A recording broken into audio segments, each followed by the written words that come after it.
ফুলপাপড়ি ওর content নয়, ফুলপাপড়ি ও content করতে চায়নি ফুলপাপড়িকে, কিন্তু ফুলপাপড়ি ওর কন্টেন্ট নয়, শুধুমাত্র ম্যান্ডুর চ্যানেলে ফুলপাপড়িকে দেখা যাচ্ছে, বা ম্যান্ডু আর ফুলপাপড়ি দুজনে মিলে চ্যানেলে আর কি, একবার ফুলপাপড়ির চ্যানেলে ম্যান্ডু আর ম্যান্ডুর চ্যানেলে ফুলপাপড়ি, এরকম হচ্ছে যেহেতু ওদের বাড়িতে গেছে, তার জন্য ফুলপাপড়িকে ও বলল যে ও অতি চালাক আর অতি লোভী, অতি চালাক আর অতি লোভী, এটা বলল। আর ও নিজে এতটাই সৎ যে ওর আত্মসম্মান বোধ এতই বেশি যে যার জন্য ও 5 লাখের চ্যানেলের মুখে লাথি মেরে বেরিয়ে এসছে। ভাবতে পারছো ওর বক্তব্যটা? ও 5 লাখের চ্যানেলের মুখে লাথি মেরে বেরিয়ে এসছে। এই 5 লাখের চ্যানেলের কথা এরই বক্তব্য ছিল। আমরা যখন বলেছিলাম যে ম্যান্ডির সঙ্গে বন্ধুত্ব, দোস্তি, এটা দেখিয়ে কি প্রমাণ করতে চাইছে, ও বলছিল প্রত্যেকটা কন্ট্রোভার্সি ক্রিয়েটার নাকি জেলাস হচ্ছিল ওদের সম্পর্ক, ওদের এই ছাই থেকে উৎপন্ন সম্পর্কের জন্য নাকি সবাই জেলাস ফিল করছিল যে ম্যান্ডি এত ছড়দি করছে, এর জন্য এই ছড়দির ভাওটা বেড়ে গেছিল। ঠিক আছে, এই জন্য নাকি ছড়দিকে সবাই হিংসে করছিল যে এত বড় ব্লগার, তার সঙ্গে ছড়দির এত ঘনিষ্ঠতা, তার জন্য কন্ট্রোভার্সি ক্রিয়েটারদের লোভ আর হিংসে এরকম ছটপট করছিল। তখনই আমি বলেছিলাম যে অ্যাজ আ ব্লগার ও বড় ব্লগার হতে পারে, 5 লাখের চ্যানেল হতে পারে, ঠিক আছে, ওর ভিউয়ার্সদের কাছে ও অনেক হিরোইন হতে পারে, কিন্তু কোনো কন্ট্রোভার্সি ক্রিয়েটার ওর সঙ্গে দেখা করার জন্য মোহিত হবে কেন? আর কন্ট্রোভার্সি ক্রিয়েটার হিংসে করবেই বা কেন? কারণ বোতল কি ছিঁড়ে বোঝা বেঁধে নিয়েছিল একটা 5 লাখের চ্যানেলের সঙ্গে, যার জন্য কেন হিংসে করবে? তাহলে আজকের ডেটে ওর কাছ থেকেই এটা বেরোলো। ও কি বলল যে ফুলপাপড়ি ভীষণ লোভী, অতি চালাক। তাহলে কেন লোভী বলল? যে ওই যে তোমার ম্যান্ডির চ্যানেলে ওদেরকে দেখা যাচ্ছে, তার ওই জন্য ওর ভিউজ সেই লেভেলে হয়েছে, গিফট সেই লেভেলে পাচ্ছে, গয়নাপাতি কিনছে সেইখান থেকেও টাকা পাচ্ছে, প্লাস গয়নাগাটির প্রমোশন করে দিচ্ছে, তার থেকেও টাকা পাবে। তো এই সবের জন্য লোভে ও জিভ লগ করাচ্ছে, যেটা এই বোতলের লোভ ছিল না। আচ্ছা, এখান থেকেই বক্তব্যটা শুরু করি, বুঝতে পেরেছো? তো চলো, welcome back to my channel. আশা করছি তোমরা সবাই খুব ভালো আছো আর আমিও খুব ভালো আছি।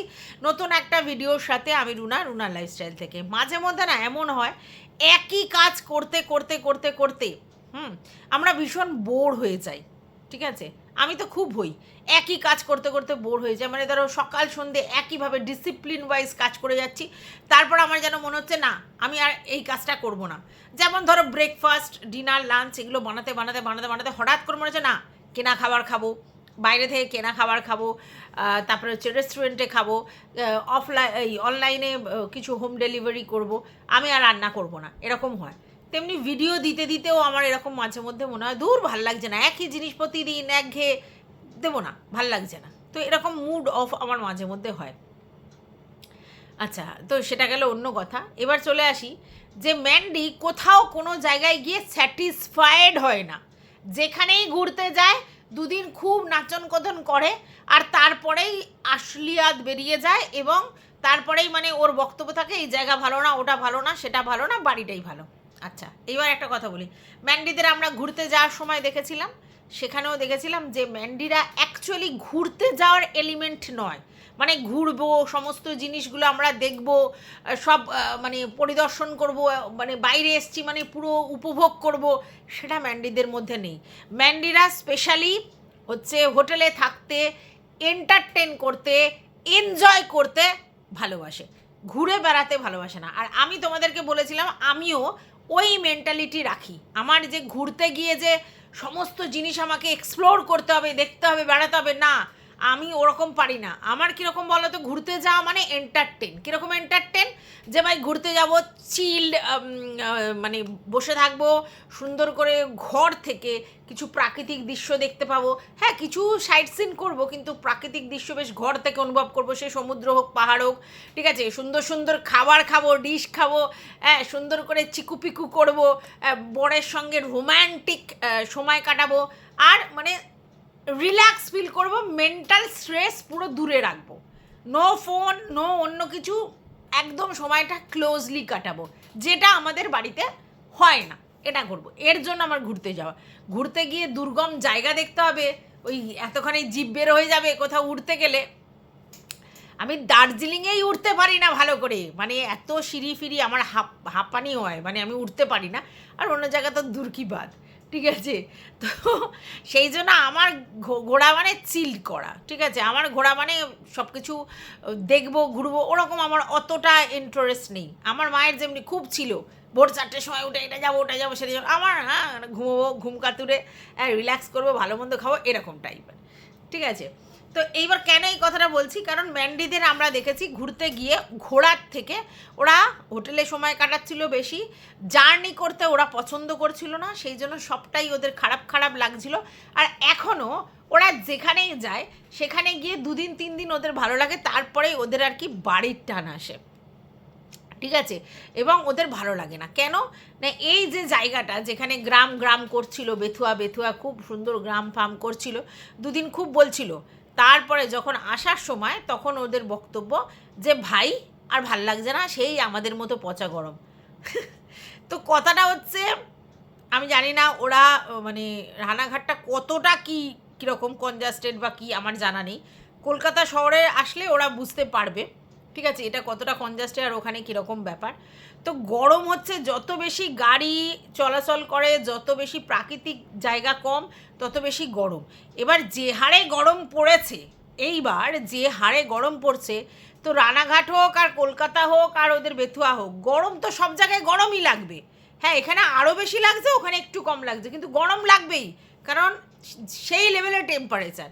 তো সেইখানে যদি ম্যান্ডি বলে যে ভাল লাগছে না, সেই আমাদের মতোই গরম, তাহলে ও কী ভেবেছিল ওখানে সব শীতল শীতল? হ্যাঁ, শীতল শীতল কীরকম হবে, ধরো বড় বড় গাছ আছে, বড় বড় বাগান আছে, সেই রকম একটা জায়গায় গিয়ে কিছুক্ষণ বসলো, তাহলে লাগবে কি পুকুরের পাড়ে যেরকম, নদীর পাড়ে যেরকম আবহাওয়া, সেই সব জায়গায় ভালো লাগবে। নালে কি মানে তোমার ঠান্ডা পরিবেশ কোথাও থাকবে না তো।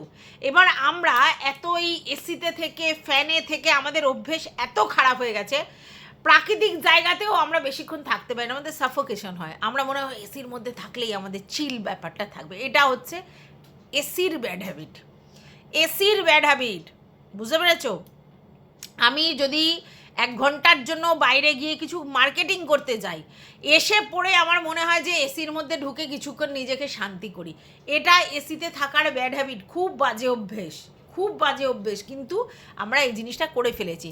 তাই গরম লাগছে, গরম লাগবে যে বলবেই, যতক্ষণ ঘরের মধ্যে এসির মধ্যে শুচ্ছে ঠিক আছে, বা বাইরে ঘুরছে একটু ঠিক আছে, কিন্তু তারপরে আশেপাশে জায়গাটাতে তো ওই রকম ফিল হবেই, গরম লাগছে, সেটাই বলছে, ঠিক আছে। আর ম্যান্ডির মানসিক জায়গায় স্যাটিসফ্যাকশান কম, স্যাটিসফ্যাকশান কম, কোনো জায়গার প্রতি ওর ধৈর্য সেই লেভেলের থাকে না, তাই যে জিনিসটা আজকের নিয়ে খুব ভালো লাগছে, কালকেরই সেটা খারাপ লাগছে, আর সেই জিনিসটার আবার নিন্দামন্দ করছে, এটা আমি ম্যান্ডির মধ্যে দেখেছি। আর ম্যান্ডিরা অ্যাকচুয়ালি ঘর আকালি, ঠিক আছে, ওই বাড়িতে থাকবো, সন্ধেবেলা একটু চা খেতে যাব, একটু কোথাও ঘুরতে যাব, কিছু কিনে নিয়ে আসবো, কিছু ছোটোখাটো মার্কেটিং করে আসবো, সেটা ঠিক আছে, কিন্তু রেগুলার বেসিস 5 দিন 7 দিন 10 দিন কোথাও ঘুরতে, ওইটা ওদের মধ্যে নেই। ওরা ঘর আকালি, ঘরের মধ্যে থাকবো, সারাদিন যা হচ্ছে হচ্ছে, সন্ধেবেলা বেরোবো, এরকম মেন্টালিটি, একটু আধটু হাওয়া খেয়ে আসবো, রেগুলার বেসিস 5 দিন 7 দিন থাকার মতো মেন্টালিটি, তার জন্য ওর যেখানেই যায় অসুবিধা হয়। এবার একটা কথা, খুব দামি কথা, সেটা হচ্ছে ম্যান্ডি যখন যেটা নিয়ে পড়ে সেটাকে একেবারে মানে জাপটে ধরে থাকে, তার সমস্ত কিছু রস নিগড়ে নিয়ে তারপর সেটাকে ছাড়ে, আর যখন ছাড়ে তখন সেটা বাজে হয়ে যায়, ঠিক আছে। তো ম্যান্ডির আধিক্যতা সেই লেভেলের, যখন ছোটদিকে নিয়ে করছিল সেই লেভেলের করছিল, এখন হচ্ছে তোমার ফুলপাপড়িকে নিয়ে করছে, বৌমাকে নিয়ে সেই লেভেলের করছে, লোকের চোখে লাগবেই, সেই লেভেলের করছে, মানে পাপড়ি বিহনে অন্ধকার এমন করছে। আর এই যে বারবার টাইটেলে লেখে রক্তের সম্পর্ক, হ্যাঁ, এখানে লোকের বলতে সুবিধা হয়। আরে ভাই, আমি একটা কথা ম্যান্ডির উদ্দেশ্যে বলতে চাই, যে রক্তের সম্পর্ক যখন জানোই যে রক্তের সম্পর্ক পিওর, রক্তের সম্পর্ক সেই লেভেলে, তাহলে তুমি রক্তের সম্পর্কের বাইরে গিয়ে এই ছালটাল সম্পর্ক তৈরি করো কেন ইউটিউবে এসে? ইউটিউবে এসে তুমি জানো না যে একটা কন্ট্রোভার্সি ক্রিয়েটার, তার কাছে কন্টেন্টটাই সব, সেই কন্ট্রোভার্সিটা করতে পারবে সেটাই আগে, তারপর সব কিছু। বা তুমি তাহলে এইসব কন্ট্রোভার্সি ক্রিয়েটারদের নিয়ে গ্রুপ করো, সম্পর্ক করো, আদিক্ষেতা করো, কিসের জন্য, কী কারণে করো? তুমি জানো না যে রক্তের সম্পর্ক সবাই জানে, পৃথিবী শুদ্ধ সব লোক জানে যে ব্লাড রিলেশন, সেটা ভালো হতে পারে, খারাপ হতে পারে, ঝামেলা হতে পারে, অশান্তি হতে পারে, কিন্তু সেটাই অরিজিনাল রিলেশন। আর এই পাতানো সম্পর্কগুলো অ্যাকচুয়ালি ফেক। এবার লাক বাই চান্স কারোর পাতানো সম্পর্ক ভালো হয়ে গেল, তার মানে সব কটা পাতানো সম্পর্ক ভালো না। এরকম অনেকেই দেখেছি আমি, নিজের ভাই বোনদের থেকে প্রায়োরিটি দিচ্ছে পাতানো ভাই বোন, পাতানো কোনো সম্পর্কে, তাদের নিয়ে সেই লেভেলের আদিক্ষেতা। কিন্তু যখন বিপদ পড়ে তখন কিন্তু এই ভাই বোনগুলোই উদ্ধার করতে হয়, তখন কিন্তু তাদের এটা রিয়েলাইজেশন আসে যে পাতানো সম্পর্ক তাদের সঙ্গে পয়সা দিয়ে যা দিয়ে হোক রিলেশন করেছিল, সেটা একটা দেখাওয়া রিলেশন, তো আলটিমেটলি বিপদে কাজে লাগে নিজের ব্লাডের রিলেশনরা, এটা কিন্তু সত্যি। আচ্ছা, এইবার এই যে ফুল পাপড়িদের বাড়িতে এইবার ম্যান্ডির যাওয়ার কি কারণ এবং গিয়ে এই যেগুলো করার কি কারণ, তোমাদের কি মনে হয়? আমি যেটুকুনি মনে করছি সেটুকুনি তোমাদের সঙ্গে শেয়ার করছি।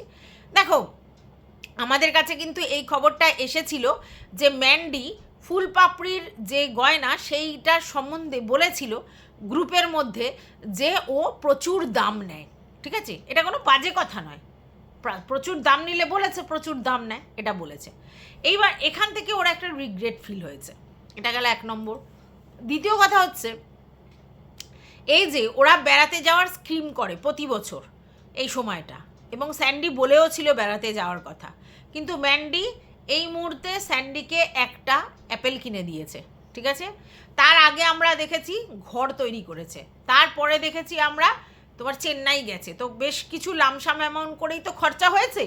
তাই ম্যান্ডি এবার ঘোরাটা স্কিপ করেছে, কারণ ভিউয়ার্সরা তখন বলবে যে ভাই তুমি দুদিন আগে ধার করছিলে তোমার বরের চিকিৎসার জন্য, তার আগে তুমি ধার করে তুমি ঘর করেছো, যদিও সেগুলো সব ভুয়ো কথা, তারপরে তুমি চিকিৎসার জন্য বলছিলে যে রূপোর থালাটা বেচে দেবে, শুধুমাত্র কন্টেন্টের জন্য দেখিয়েছে ওটা, হ্যাঁ, ওটা কখনো নয়, ঠিক আছে। আর এখন আবার তুমি ঘুরতে যাচ্ছ এত টাকা খরচা করে, কিছুদিন আগে কিনে অ্যাপেল কিনে। এবার দেখো, অ্যাপেলটাও কি বলতে পারবে যে আমি ইএমআইতে নিয়েছি, তো মাসে মাসে দেবো, ঠিক আছে, কিন্তু ঘুরতে গেলে তো আর কোনো ইএমআই নয়, ঘুরতে গেলে তো পুরো ক্যাশ টাকা লাগবে, তো তাহলে তখন লোকে প্রশ্ন করতে পারে। তার জন্য ম্যান্ডি সেটাকে স্কিপ করেছে, এবং ঘুরতে গেলে বেশ হিউজ পরিমাণে খরচা, আর এই সময় ও অনেক টাকা এদিক ওদিক খরচা করেছে বলে ওর জিনিসটাকে বাঁচিয়ে দেয়। কিন্তু যেহেতু গরমের ছুটি, তা তো সে তো একটু ইচ্ছা করবে ঘুরুং করতে, তাহলেও তখন চিন্তা করলো যে এই মুহূর্তে তোমার ওদের বাপের বাড়ির দিকটা যায়। তো বাপের বাড়ি বলতে তো ওরকম কিছু নয়, ওর মা আছে, তো ওর মা তো ওর বাবার যে বাড়িটা ওকে দিয়ে দিয়েছে গিফট পারপাসে, সেখানেই থাকে, তো ওখানে মা ছাড়া আর কেউ নেই, তাহলে ওটা আর বাপের বাড়ি বলা যাবে না, কারণ বাবা নেই, আর মা তো ওদের বাড়িতে দিবারাত্র আসছে, তো ওখানে গিয়ে থাকার কোনো মানে হয় না। এবার তাহলে রইল কি, বাপের বাড়ির দেশের বাড়িতে যাবে, যেখানে ওর বাবার জন্মস্থান, বাবা যেখানে থাকতো, পরে তো এখানে জায়গা কিনে বাড়ি করেছে, তো সেখানে যাবে। এবার সেখানে ওদের সঙ্গে কাদের সম্পর্ক ভালো তোমরা জানো, যে ওর বড় জেঠুর ছেলেরা, 3টে ছেলে, তার মধ্যে ছোট ছেলেটা, তার বউ আর সেই ছোট ছেলেটা দুজনেই নাকি পুলিশে চাকরি করেন, তারা মনে হয় ওখানে থাকেও না, তাদের সঙ্গে ওর কোনো সম্পর্ক নেই। রইল বাকি মেজদা আর বড়দা। তা বড়দার তোমরা জানো ওই ফুলপাপড়ির বর হচ্ছে ছেলে, আর মেজদার হচ্ছে একটি ছেলে একটি মেয়ে, তাদেরকেও দেখিয়েছে, তো ওদের ওখানে থাকতে গেছে। তো মেজদাদের সঙ্গে ওর মায়ের সম্পর্ক ভালো, কিন্তু ফুলপাপড়িদের সঙ্গে প্রথম থেকেই এই ম্যান্ডির সম্পর্ক ভালো, প্রথম থেকে আমরা দেখেছি, তো সেইখানেই গিয়ে থাকবে নিশ্চয়ই, সেইটাই স্বাভাবিক ব্যাপার, কারণ ওর বক্তব্য অনুযায়ী ওর বাবা ওদেরকে প্রচুর হেল্প করেছে, এই বড়দাকে বিশাল হেল্প করেছে, মেজদাকেও হেল্প করেছে, তো এই জন্য এদের সঙ্গে সম্পর্ক। এবং আমরা জানি যে ফুলপাপড়িরা ওদের বাড়িতে রেগুলার বেসিস যায়, মানে যখন কোথাও যায় তো যায়, এরাও আসে ঠাসে অল্প, কিন্তু এতদিন থাকতে আসে না, তো বাপের বাড়ির সিস্টেমে ওরা থাকতে এসছে।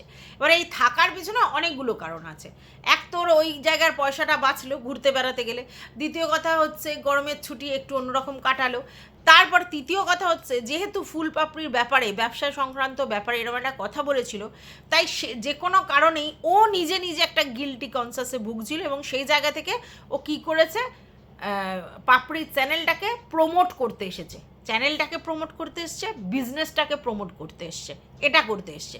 তো এই সমস্ত কিছু ওভারঅল মিলিয়ে করতে এসেছে।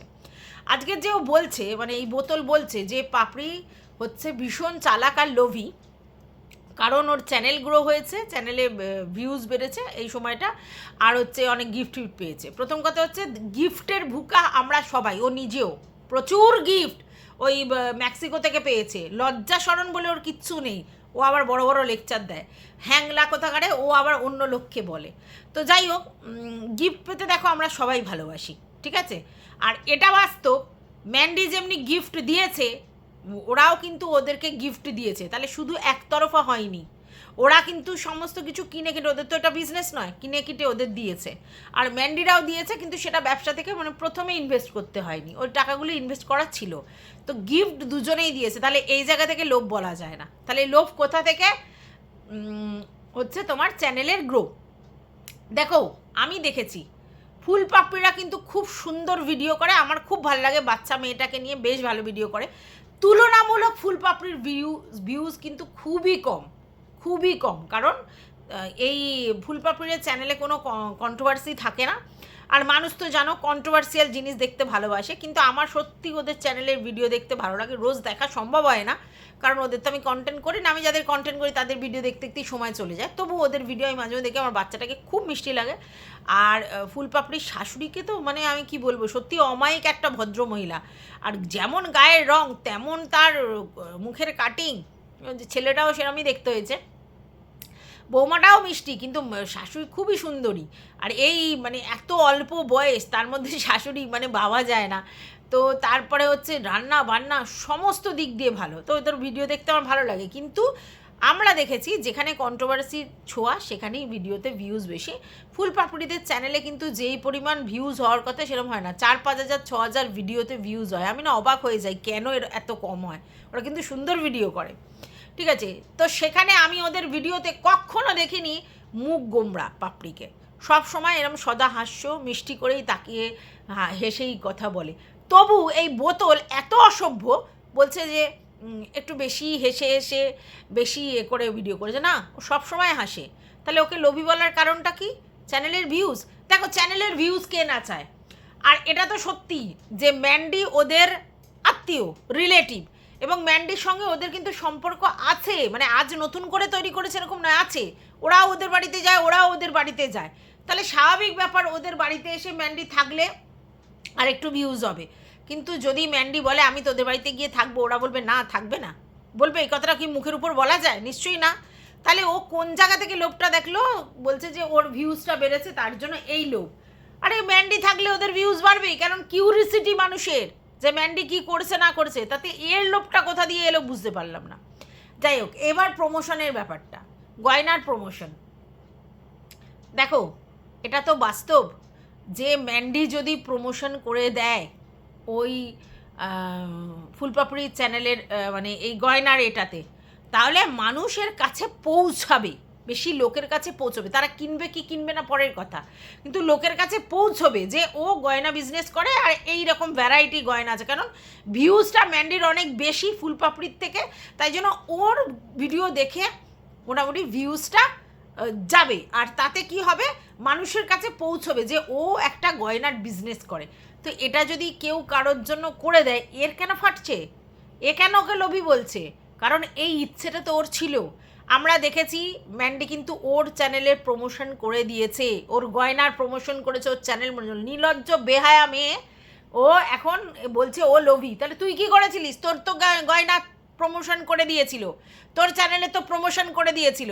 তুই তো গিয়ে ওদের কী যেন বলে, মেয়ের জন্মদিনে গিয়ে একেবারে শটাং গিয়ে আগে বসেছিলিস, নাটক সারাক্ষণ করছিলিস, তখন তোর মনে ছিল না?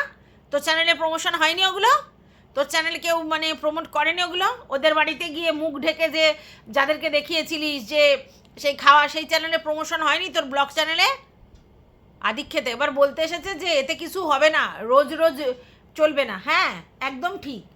কারোর যদি কোয়ালিটি না থাকে, মানে সেইভাবে দর্শক টানার কোয়ালিটি, ভিডিও করার কোয়ালিটি বলছি না, তাহলে তুমি যতই একবার দুবার তাকে চ্যানেল প্রমোট করে দাও, সে যদি নিজে না সেই দর্শক টানার ক্ষমতাটা তৈরি করতে পারে তাহলে হবে না। আর ফুলপাপড়িরা কোনো কন্ট্রোভার্সিয়াল চ্যানেলে মানে কন্ট্রোভার্সি ভিডিও দেয় না, তার জন্য ওর চ্যানেলের রিচটা কম, আমরা দেখেছি। ঠিক আছে, ওদের আরেকটা দাদা আছে সেই সোনা দাদা, তাদের চ্যানেলের ভিউজ খুব ডাউন, ওরা তো ভালোই ভিডিও দেয়, প্রচুর ডাউন। কিন্তু আমরা জানি যখন ম্যান্ডির সঙ্গে উনি ভিডিও টিডিও করতেন তো প্রচুর ভিউজটা গেন করেছিল, এখন তো ডাউন। ঠিক আছে, তো এবার ম্যান্ডির যে জায়গাটা এদের কিন্তু সেই জায়গাটা নেই, তাহলে এরা তো স্বাভাবিক চাইবে যে ওদের প্রমোশন হোক। তাহলে আজকের যখন সোনা দাদারা ওদের বাড়িতে গেছিলো, দার্জিলিংয়ে গেছিলো, ঘুরছিল বেড়াচ্ছিল, তখন তো এই বোতলে এই মুখ দিয়ে এগুলো বেরোয়নি। সোনা দাদার বেলায় অন্য স্পেশাল ট্রিটমেন্ট, হ্যাঁ, অসভ্য কোথাকারে। তো যাই হোক, এবার ওর বক্তব্য যে চ্যানেলের প্রমোশনের জন্য, গয়নার প্রমোশনের জন্য ও আত্মসম্মান বলি দিয়েছে। আচ্ছা, কি আত্মসম্মান বলি দিয়েছে? মানে কোনো এক সময় ম্যান্ডি গ্রুপে বলেছিল ওর গয়নার দাম বেশি, এটা বলার পরে কি যেন বলে, পাপড়ি কি ম্যান্ডির সঙ্গে চুলোচুলি করবে, না হাতাহাতি করবে, না আত্মসম্মান দেখিয়ে ওদের সঙ্গে সম্পর্ক রাখবে না? কি বোকা বোকা কথা, কি বোকা বোকা কথা। আজকের ম্যান্ডি যদি বলে থাকে যে দাম বেশি নেয়, অনেক বেশি দাম নেয়, গলাকাটা দাম নেয়, আজকের ম্যান্ডি গিয়ে ওর চ্যানেল প্রমোশন করছে, ম্যান্ডি গিয়ে ওর চ্যানেলে সমস্ত কিছু করছে, তাহলে এর কোথা থেকে আত্মসম্মান গেল? এর তো বরং উচ্চ জায়গা হলো যে একদিন তুমি আমার গয়নার দাম বেশি নিয়ে তুমি বলেছিলে, আজকে তুমি গিয়ে আমার চ্যানেলে প্রমোট করেছো, তাহলে ম্যান্ডির জায়গাটা নষ্ট হলো, এর তো নষ্ট হলো না, ও তো ওর জায়গায় আছে। হ্যাঁ, তোর মতো সবাই এরকম অসভ্যতামও করবে, চিৎকার চেঁচামেচি করবে, গালি দেবে গ্রুপে, এরকম করবে, ওটাকে তুই আত্মসম্মান বলিস? কি বলছে যে আমার আত্মসম্মান বোধ প্রচুর, আমি অমনি মুখে লাত মেরে চলে এসেছি। আরে তুই কেন মুখে লাত মেরেছিস? তুই পরিষ্কার বুঝতে পেরেছিস যে তোকে ইউটিলাইজ করা হচ্ছিল, তোকে যে ভ্যালুটা তুই ভাবছিলিস দিচ্ছিল, ওটা ভ্যালু দিচ্ছিল না, তোকে আপে তুলে তোকে লাত মারবে বলে ওরাই ঠিক করে রেখেছে। আর তুই রোজ রোজ লাত খাচ্ছিলিস বলে তুই নিজে চলে এসছিস যে কত আর লাত খাবো, কত আর এরকম আমাকে নিয়ে এরা খিল্লি করবে, আমরা মজা নেবে, আমি কতটা সহ্য করব, তার জন্য তুই চলে এসছিস। তুই বলছিস আমি মুখে লাত মেরে চলে এসছিস? তুই কি বলছিস ওরা বলেছে? আরে আমরা কি বলেছি? আমাদের কথাটা একদিক থেকে শোন, একতরফা শুনে কি হবে? তারপরে তুই বুঝে গেছিস তখন, ওরা তোকে ওটা তো চিগ্গি নেওয়ার জন্য বলবে, কিন্তু তুই তখন বুঝে গেছিস যে তুই লাতখড়ি হয়ে আছিস, এইটা তোর গায়ে লেগেছে, ওই জন্য তুই আত্মসম্মান করে চিৎকার করছিস। তোর যদি কোনো সম্মান থাকতো তাহলে লাল লাল খাসির ঝোল খাওয়ার পরে তুই ব্যাক করতিস, যখন ওরা তোর সঙ্গে সম্পর্কটা তৈরি করলো না, তুই করতিস না, তুই বলতিস না ঠিক আছে মিটে গেছে, তারপর না গ্রুপ, না আধিক্যতা, না সব কিছু করবো না। কিন্তু তুই তো তখন কন্ট্রোভার্সি মানে ক্রিয়েটারদের মুখে জবাব দিতে গেছিলিস, আর নিজেই লাত খেয়ে বেরিয়ে এসছিস, আর তুই বলছিস সবাইকে লাত দিয়ে চলে এসছি, হাসিও পায়। তো যাই হোক, তুই যাকে বলছিস লোভী, হ্যাঁ হাসি মুখ, আমি দেখেছি তোর যেন না একটা তোর ধারণা আছে, কেউ যদি হেসে হেসে কথা বলে তার মানে খুব সে বদমাস, কেউ যদি মিষ্টি করে কথা বলে তার খুব ভিতরটা খুব অন্যরকম, সে হেভি শয়তান, সে খুব এরকম ধরনের কথা বলিস তুই। তুই আমাকেও এরকম ধরনের কথা বলেছিস, আর তুই নিজেকে ভাবিস যে আমি সৎ, নির্ভীক, স্পষ্ট কথা বলি, কেন না আমি চিৎকার চেঁচামেচি করে লাউডলি বলি, আমি মুখের উপর নোংরা, তুই যেটা করিস সেটাকে বলে অসভ্যতাম, ওটাকে বলে ব্যাড ম্যানার্স। তুই যেটা করিস সেটাকে বোঝা যায় যে তোর শিক্ষা দীক্ষার প্রচুর অভাব আছে, বুঝতে পেরেছিস?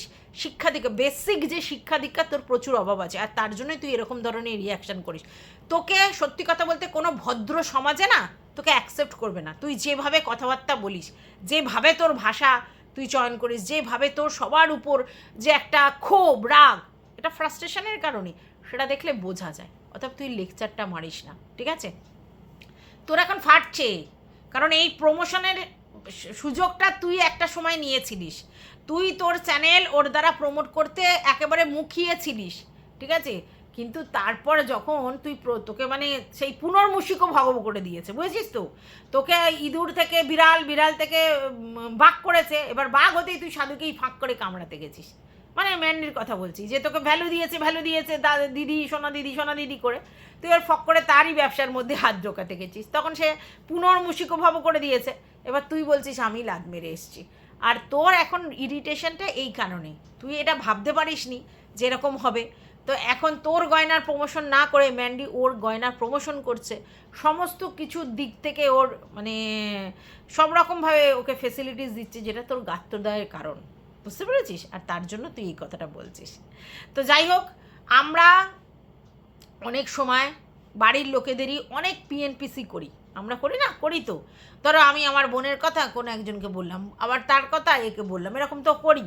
কিন্তু তার মানে কি আমার বোনের সঙ্গে সম্পর্ক আমার খারাপ হয়ে গেল? না আমার তার সঙ্গে খারাপ হয়ে গেল? হ্যাঁ, এবার আমার বোন বলবে, ভাবতে পারে যে এই দিদিটা আমার নামে গিয়ে ওইখানে এরকম বলেছে, এগুলো ঠিক, এরকম মনক্ষুণ্ণ হলো। কিন্তু তার মধ্যে রিলেশন কাটে না, তো আপন আপনই হয়, এটা বাস্তব। আর তোর মতো পাতানো রিলেশনগুলো, তোরা শুধু স্বার্থের ধান্দায় ঘুরিস, সেই স্বার্থ পূরণ না হলেই তোদের জ্বালা ফেটে যায়। আর তুই এটা বুঝতে পেরেছিলিস যে তোকে ওরা ইউটিলাইজ করছে, আর তার জন্যই তোর ফেটে চৌচির হয়েছিল। এখন যাই বলিস আর তাই বলিস। যাই হোক বন্ধুরা, এরপর আমি একটা ভিডিও নিয়ে আসবো কালকে সকালের জন্য হয়তো। সেটা হচ্ছে যে ম্যান্ডু রানীর সাজানোর গল্পটা, কীরকম সেজেছে, কী সেজেছে, কেন, কী বৃত্তান্ত, সেটা নিয়ে। এখন এই ভিডিওটা আমি এই পর্যন্ত রাখছি, কারণ ভিডিওটা প্রচুর বড় হয়ে গেছে। টাটা।